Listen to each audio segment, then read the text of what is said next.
So what we just said kind of always makes it sound like investment is the best thing since sliced bread, and that why would you not want it?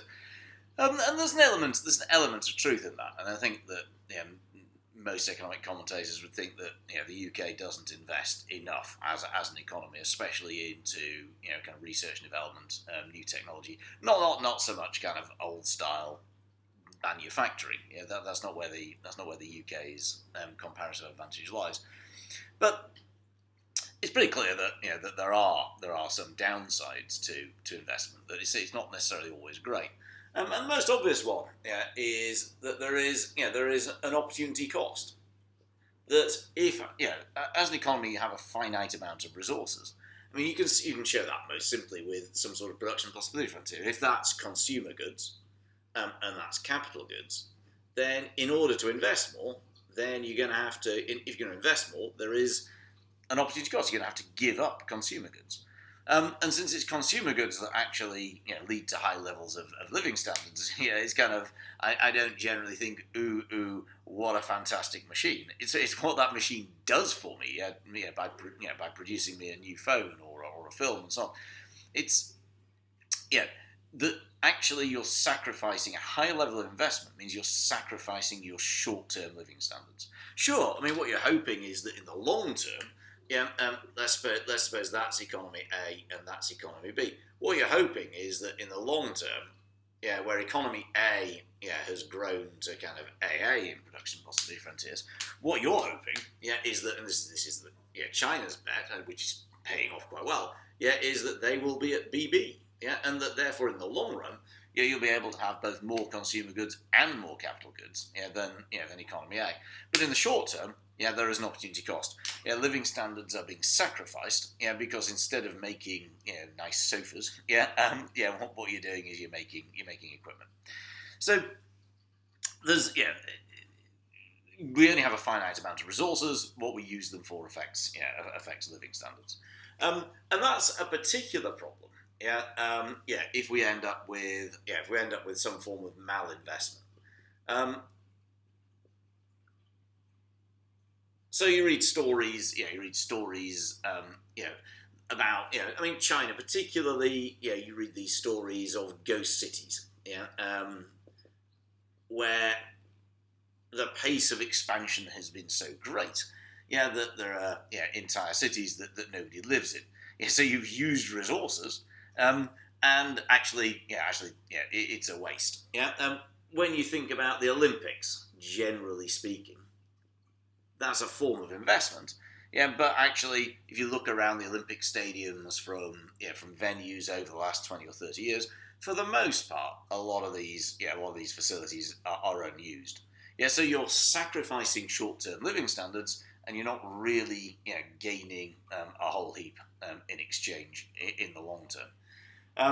And in some sectors like steel, what's happened is that there is massive now overcapacity, and that's creating a problem across the world.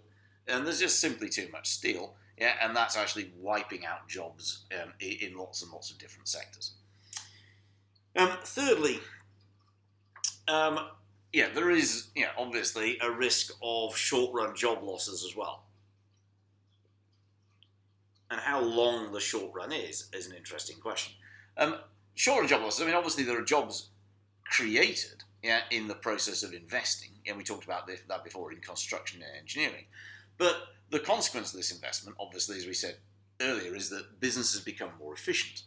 So during times like the Industrial Revolution, what happens is that kind of inefficient labour-heavy sectors, labour-intensive sectors, a lot of jobs are lost. And during the Industrial Revolution in Britain 200 years ago, this led to the rise of a group called the Luddites, whose solution to technology was to go and burn down these new factories and to wreck the machines, because they're saying this costs jobs. And you can see that in the UK. There's been what's sometimes called a hollowing out, where a lot of kind of mid-level skills jobs are being automated. So you're getting this, it's kind of adding into inequality. You've got kind of high-skilled professional jobs in research, app design, that type of stuff. You've got low-skilled jobs, kind of flipping burgers and that type of stuff. And that mid-level jobs that traditionally, created decent incomes, they seem to be gradually being automated. So how long the short run is an interesting question. But obviously, if we invest a lot and increase productivity, there is a risk that those that jobs will be lost, and that it'll take time for the economy to readjust. I mean, in the long term, new jobs and opportunities will arise. But while we're waiting for that, people are unemployed. And then those are probably your main issues. Obviously, when you look at investment, it depends on its type. Yeah, but you might also, I can't remember what numbering system I was using now. I don't know whether I was using dotties or fours or whether I was doing it all. But anyway, you can also argue that there are often environmental consequences of particularly investment in heavy industry. So it depends on what the investment is.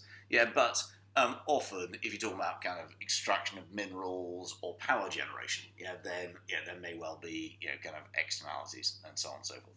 So therefore, whilst investment clearly does have benefits often in the long term, there are clear issues with the direction of that investment. Are we investing in the right type of stuff? And then short-term disruption in response to it.